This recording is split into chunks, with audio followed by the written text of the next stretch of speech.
Hello everyone, આજે આપણે બનાવીશું વેફર કાતરી.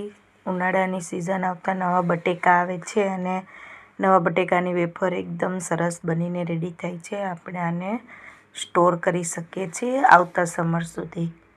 તેના માટે મેં અહીંયા વેફરના બટાકા આવે છે મોટા મોટા, તે લીધેલા છે. 1 કિલો વજનમાં છે. તેને આપણે સરસ પહેલાં પાણીથી 4 થી 5 પાણીએ વોશ કરી લઈશું અને ત્યાર પછી એની છાલ કાઢી લઈશું. એકદમ સરસ છાલ કાઢી લેવાની છે. જો તમારી વેફર પોચી ન થતી હોય અને કાળી પડી જતી હોય, એકદમ વ્હાઈટ ના થતી હોય, તો તમે આ વિડીયો એકવાર જરૂરથી જોજો ફ્રેન્ડ્સ. એકદમ વેફર તમારી એકદમ વ્હાઈટ અને એકદમ પોચી અને એકદમ સરસ બનીને રેડી થશે. તેના માટે મેં અહીંયા બટાકા લીધેલા છે કિલો. એને સરસ વોશ કરીને એની છાલ કાઢી લીધેલી છે. હવે એને ફરી આપણે 3 થી 4 પાણીએ વોશ કરી લેવાના છે, એટલે સ્ટાર્ચનો ભાગ એનો નીકળી જાય. અને ત્યાર પછી મેં આ એક વેફર પાડવાનું મશીન લીધેલું છે. બંને સાઈડ વેફર બને છે. અહીંયા રેગ્યુલર પ્લેન વેફર બને છે અને પાછળ એનો ડિઝાઇન આ રીતે એની એવી વેફર બને છે. તો અહીંયા આપણે એની વેફર પાડી લઈશું. બટાકાને સરસ ધોઈ લીધા છે મેં. એટલે આ રીતે મોટા બટેકા લઈશું એટલે તમારી એકદમ સરસ મોટી મોટી વેફર બનીને રેડી થશે અને એકદમ ટેસ્ટી બનશે. એટલે પતલી કરશો એટલે તે ટેસ્ટમાં બહુ સરસ લાગે છે. અને આ રીતે તમારે વેફર પાડી લેવાની છે, બહુ જાડી નહીં અને બહુ પાતળી નહીં એવી. મેં અહીંયા વેફર બનાવીને રેડી કરી લીધેલી છે. હવે એને પણ આપણે પાણીમાં એડ કરતી જવાની છે. એટલે સેજ તે કડક થઈ જાય અને આપણે બાફીએ ત્યારે તે તૂટે નહીં અને પરફેક્ટ આપણી વેફર બનીને રેડી થાય. આ રીતે આપણે બટાકાની વેફર પાડવાની છે. એટલે એકદમ સરસ મોટા બટેકા હશે એટલે એકદમ સરસ મોટી મોટી વેફર આપણી બનીને રેડી થશે. આ રીતે આપણે બધી જ વેફર અહીંયા પાડી લેવાની છે. મેં અડધા બટાકાની પેલી આવી સાદી પાડેલી છે અને અડધા બટાકાની મેં પેલી રંબલ્સ વેફર આવે છે એ ડિઝાઇનમાં મેં બનાવેલી છે. હવે આ રીતે મેં બધી જ વેફરને રેડી કરી લીધેલી છે મશીનની મદદથી. અને ત્યાર પછી આપણે આ બધી જ વેફરને એક પાણીમાં એડ કરતી જવાની છે, જે થોડી કડક થઈ જશે એટલે બાફવામાં તે તૂટશે નહીં અને આપણી પરફેક્ટ બફાઈને રેડી થશે. આ રીતે મેં રંબલ્સ આવે છે રેડી એ ડિઝાઇનની મેં અહીંયા વેફર અડધી બનાવેલી છે.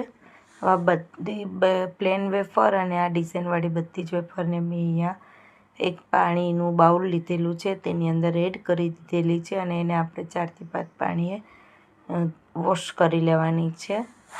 અને ત્યાર પછી આપણે અહીંયા અમને બાફશું વેફરને. તેના માટે મેં એક મોટું બર્તન લેવાનું છે, આપણે મોટું વાસણ. તેમાં મેં પાણી ગરમ કરવા રાખી દીધું હતું 2 લીટર. થોડું ગરમ થવાય એટલે આપણે એક ફટકડી એમાં સહેજ ફેરવી દેવાની છે, જે આપણા બટાકાનો મેલ એકદમ કાપીને એકદમ સરસ આપણી વેફર વ્હાઈટ થશે.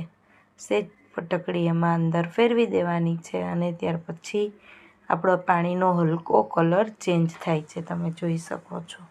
હવે આપણે એને ઉકળવા દઈશું. અહીંયા આપણે ફૂલ જ ગેસ રાખવાનો છે. અને આમાં મેં સિંધવ નમક લીધેલું છે, કારણ કે આપણે ફરાળમાં ખાઈએ એટલે. અહીંયા મેં 3 ચમચી 2 લીટર પાણીમાં મેં 3 ચમચી નમક એડ કરેલું છે સિંધવ. અને આ રીતે ફટકડી ફેરવીને મેં પાણીને હવે આપણે ઉકળવા દઈશું. અને ઉકળે પછી આપણે જે કિલો વેફર પાડેલી છે એ બધી જ વેફરને આપણે પાણી થોડું ઉકળવા લાગે, ગરમ થઈ ગયું લાગે એટલે આપણે આની અંદર એડ કરી દઈશું બધી જ વેફરને એકસાથે.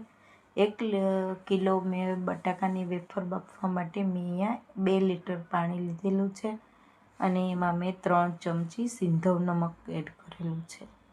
અને આ રીતે આપણે બધું જ એડ કરીને આપણે 10 થી 12 મિનિટ માટે રહેવા દઈશું. આ રીતે ઉકળવા લાગશે અને સહેજ આપણી ટ્રાન્સપરન્ટ થોડી થવા આવી હોય એવું લાગે એટલે આપણે આ બધી જ વેફરને કાઢી લઈશું અને એને સરસ સૂકવી દઈશું આપણે.